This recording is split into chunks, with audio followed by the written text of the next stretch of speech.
তাহলে রসুলের সাহাবায়ে কেরামের প্রতি বিদ্বেষ রাখবেন না ঈমান রাখবেন?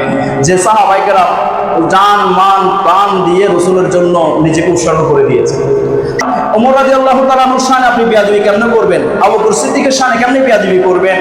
হযরতে উসমান জুন্নুরানের শানে কেন বেয়াদবি করবেন? একজন সাহাবীকে আরেকজন সাহাবীর কাউন্টার কেন বাড়াবেন সম্মানের দিক দিয়ে?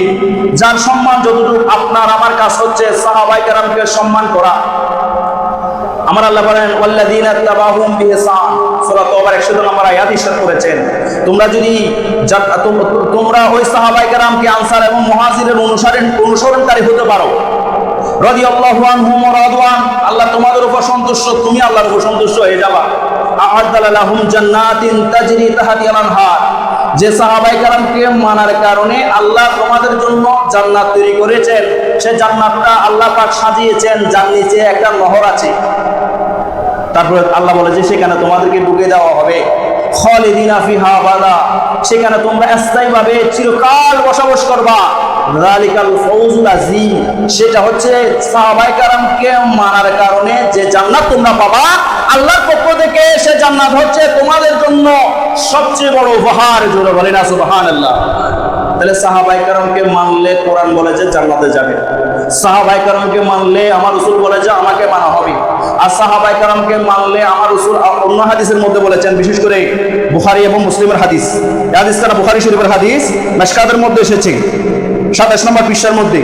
হযরত আমার রাসূল ইরশাদ করেছেন, এই হাদিসটা আবু হুরায়রা রাদিয়াল্লাহু তাআলা ইরশাদ করেছেন, আমার রাসূল বলেন কুল্লু উম্মতি ইয়াদখুলুনাল জান্নাহ, আমার প্রত্যেক উম্মত জান্নাতে যাবে, আমার কোনো উম্মত জাহান্নামে যাবে না।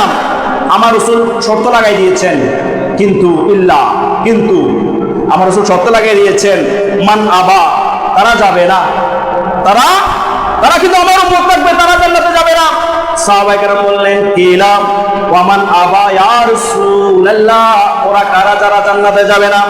আমার রাসূল বলেন ক্বালা মান আতানি দাখালাল জান্নাহ, যে ব্যক্তি আমাকে মানলো সে জান্নাতে যাবে। ওয়া মান আসানি ফাকাদ আবা, যে ব্যক্তি আমাকে অস্বীকার করলো, আমাকে অমান্য করলো না, সে জান্নাতে যাবে না। এখন আল্লাহ রাসূলকে অমান্যকারী কারা? একবার অন্য হাদিসের মধ্যে আমার রাসূল বলেন ওমান আসওয়ানি আমরি ফাকাদ আসওয়ানি, যে ব্যক্তি আমার সাহাবায়ে কেরামকে মানলো না, সাহাবায়ে কেরামের অবাধ্য হলো, সে মূলত আমি নবীকে মানলো না, আমি নবীর অবাধ্য হয়ে গেল। জোরে বলি না নাউযুবিল্লাহ। তাহলে সাহাবায়ে কেরামকে মানলে জান্নাত আছে, সাহাবায়ে কেরামকে অমান্য করলে কি কোথায় যাবেন? জাহান্নামে যাবেন। তো সাহাবায়ে কেরামকে সত্যের মাপকাঠি হিসাবে মেনে নিতে হবে। এবং রাসূল করিম সাল্লাল্লাহু আলাইহি ওয়াসাল্লাম এর সাহাবায়ে কেরামের এমন ঈমান ছিল, ঈমানের দৃঢ়তা তো বেশি ছিল, সাহাবায়ে কেরামকে আল্লাহ রাসূল যা দিয়েছেন তা নিয়ে ফেলেছেন এবং রাসূলের যা বলেছেন তা করেছেন। জীবন দিতে তারা দ্বিধাবোধ করে নাই, নিজের নাম পরিবর্তন করেছেন, জীবন দিয়েছেন, ইজ্জত দিয়েছেন, মান দিয়েছেন, আবরুর দিয়েছেন, সব দিয়েছেন। কিন্তু আল্লাহ পাক রব্বুল আলামিন পৃথিবীর জমিনে এই সাহাবায়ে কেরামকে আল্লাহ ধন্য করে দিয়েছেন।